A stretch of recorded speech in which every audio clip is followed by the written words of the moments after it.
সবাই কেমন আছো? আশা করছি তোমরা সবাই খুব ভালো আছো। আমিও কিন্তু বেশ ভালো আছি। আমার নতুন একটি ব্লগে তোমাদের সবাইকে ওয়েলকাম জানাই। আজকে দুপুরে কি কি রান্না হলো, কি কি খাওয়া দাওয়া করলাম, নতুন কি ফুল গাছ কিনলাম, সেই সব কিছু থাকছে আজকের ব্লগে। তো কেউ স্কিপ করো না, পুরো ভিডিওটি দেখো। তো দেখো, সকাল সকাল মা নিয়ে চলে এসেছে মাছ। যেহেতু আমরা গ্রামে থাকি তো প্রত্যেক দিনই ফ্রেশ মাছ পাওয়া যায়। তারপর দেখো, আমি মাছগুলো ভালো করে ধুয়ে নিয়ে চলে এসেছি। লবণ হলুদ দিয়ে মাখিয়ে নিলাম। উনুন ধরিয়ে দিয়েছি, তেল গরম করে মাছগুলো ভাজতে দিলাম। তো এখানে আমি রান্না করছি না, আমার বড় বোন সেই রান্না করছে। আমি পাশে বসে তোমাদের সাথে রান্নার ভিডিওটি শেয়ার করছি। আমরা যেহেতু গ্রামের মানুষ, আর গ্রামের মানুষ উনুনে রান্না করে, আর গ্যাসে রান্না করা খাবার আমাদের তেমন একটা ভালো লাগে না। উনুনে রান্না করলে সেই খাবারের টেস্ট খুব ভালো হয়। তো দেখো, মাছ ভাজা কিন্তু কমপ্লিট। তো তারপরে কড়াইয়ে সর্ষের তেল দিয়ে দিল, পেঁয়াজ দিয়ে তারপরে টমেটোগুলো দিয়ে দিল। তারপর একটু নাড়াচাড়া করার পর শিলে বাটা মশলাটাও দিয়ে দিল। বাটা মশলায় ছিল পেঁয়াজ বাটা, আদা বাটা, জিরে বাটা আর শুকনো লঙ্কা বাটা। মশলাটা ভালো করে কষানো হয়ে গেলে ভাজা মাছগুলো দিয়ে দিল। মাছগুলো কষানো হয়ে গেলে এতে পরিমাণ মতো জল দিয়ে দিলাম। তারপর এর ওপর দিয়ে ধনেপাতা ছিটিয়ে দিলাম এবং ঢাকা দিয়ে দিলাম। আর এখানে ছিল পাঁচমিশালি একটা সবজি, যেটা মাছের তেল দিয়ে রান্না করা হবে। তো তারপর দেখো, মাছ ফুটে গেলে এবার জিরের গুঁড়ো দিয়ে নামিয়ে নিলাম। দেখো, মাছ রান্নাটা কত লোভনীয় লাগছে, তাই না? অনেক টেস্টি হয়েছিল। সবজি রান্নাটা তোমাদের সঙ্গে আর শেয়ার করলাম না। তো দেখো, সবজি রান্নাও হয়ে গেছে। মা আমাকে থালায় ভাতও দিয়ে দিয়েছে। আমি খেতে বসে পড়েছি।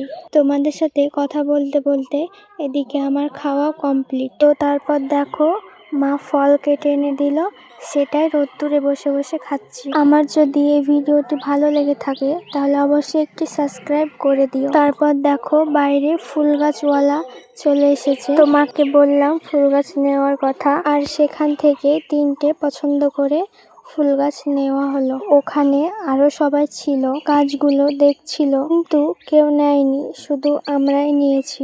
আর বেলা হয়ে গিয়েছিল তো তাই বেশি ফুলের ভ্যারাইটিস ছিল না। এখান থেকে ফুল গাছ আমরা কিনি না, এইবার প্রথমবার কিনলাম। এইদিকে মা দেখছে কোন গাছটি ভালো হয়। তো দেখো, এই গাছগুলি নেওয়া হলো। একটা গাছে ফুল এসেছিল, তাই কত সুন্দর লাগছে দেখো। আর 2টো গাছে কুড়ি এসেছিল।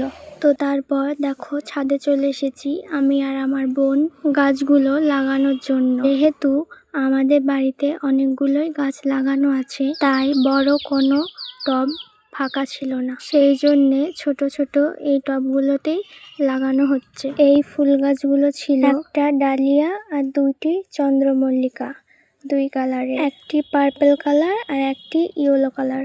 আমার যদি এই ভিডিওটি ভালো লেগে থাকে তাহলে অবশ্যই একটি করে কমেন্ট করে যেও। আমি যেহেতু নতুন নতুন ভিডিও বানাচ্ছি, তো তোমরা প্লিজ আমাকে সাপোর্ট করো। দেখো, তোমাদের সাথে কথা বলতে বলতে ফুল গাছ লাগানো প্রায় কমপ্লিট। আর অবশ্যই জানিও ফুল গাছগুলো কেমন হয়েছে। তারপরে গাছে জল দিয়ে দিচ্ছে। এখন ছাদে কয়েকটা গাছ আছে এবং বাইরে পাঁচিলের উপরে কয়েকটি গাছ আছে, যেগুলো তোমাদেরকে দেখাচ্ছি। দেখো, সব গাছগুলো নিয়ে একটু একটু করে জল দেওয়া হচ্ছে। এখানে ছিল একটি বাগান বিলাসের গাছ, আর আমাদের গ্রাম অঞ্চলে এটিকে কাগজ ফুল নামেও ডাকে। তোমরা কি নামে চেনো অবশ্যই কমেন্ট করে জানিও। ওখানে ছিল একটি রেড কালারের ফুলের গাছ, যেটার নাম আমি জানি না। আর এই বাগান বিলাসের গাছটি 2 কালারের ফুল দেয়, একটি পিঙ্ক কালার আর একটি অফ হোয়াইট কালার। চাইলে ক্যামেরাতে হয়তো একটু ইয়েলো কালার লাগতে পারে। এত ফুল হয়েছে যে গাছের ডালি ভেঙে যাবে। ছাদের ওপর থেকে উঠোনটা কত সুন্দর লাগছে দেখো।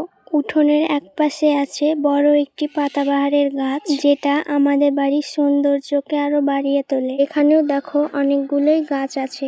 ভিডিওটি আর বেশি বড় করছি না, দেখা হচ্ছে নেক্সট কোনো ভিডিওতে। বাই।